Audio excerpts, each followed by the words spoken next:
in support with Kalamandir Foundation, a CSR division of Kalamandir Group. ఫోన్స్లో back కెమెరాకి LED flash అనేది ఉంటుంది, అలాగే ఫ్రంట్ కెమెరాకి ఎలాంటి ఫ్లాష్ ఉండదు. కాబట్టి దీన్ని దృష్టిలో పెట్టుకుని ఐఫోన్లో ఒక చిన్న టెక్నిక్ యూజ్ చేయడం జరిగింది. అదేంటంటే ఒక ఫోటోని తీసేటప్పుడు మనకే ఫోన్ స్క్రీన్ అనేది కంప్లీట్గా బ్రైట్గా ఉండే విధంగా సెట్ చేసి, అంటే ఆ బ్రైట్నెస్ వలన మన ఫేస్ మీదకి లైటింగ్ అనేది పడేసి అది టెంపరీగా ఒక టైప్ ఆఫ్ ఫ్లాష్ లాగా పనిచేసే విధంగా చేయబడుతుంది. అదే టెక్నిక్ని లేటెస్ట్గా సామ్సంగ్ గెలాక్సీ S7లో కూడా యూజ్ చేయడం జరిగింది. సో ఇలాంటి అడ్వాన్స్డ్ డివైజెస్ ఏమీ లేకపోయినా కూడా మీరు అదే టెక్నిక్ను ఫాలో అవ్వాలంటే ఇక్కడ 3F అని ఒక ఆండ్రాయిడ్ అప్లికేషన్ని, దీంట్లో ఏదైనా ఫోటోని క్యాప్చర్ చేయాల్సి వచ్చినప్పుడు రెడీ అనే బటన్ మనం ట్యాప్ చేస్తున్నామంటే ఆటోమేటిక్గా only click on the shutter అని చెప్పేసి అంటుంది. సో ఇక్కడ షట్టర్ బటన్ మనం ప్రెస్ చేస్తున్నాం.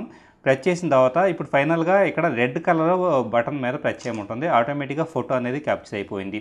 సో ఇలా క్యాప్చర్ అయిన ఫోటో వచ్చేటప్పటికి ఫోన్లో స్టోరేజ్ కార్డులో పిక్చర్స్ అనే ఫోల్డర్లో సేవ్ అయి ఉంటుంది. సో ఖచ్చితంగా ఒక నార్మల్గా ఎలాంటి లెన్స్ ఎలాంటి ఫ్లాష్ లేకుండా తీయబడిన ఫోటోతో పోలిస్తే కనుక ఇది మన ఫేస్ ఇంకాస్త బ్రైట్గా వచ్చే అవకాశం అనేది ఉంటుంది.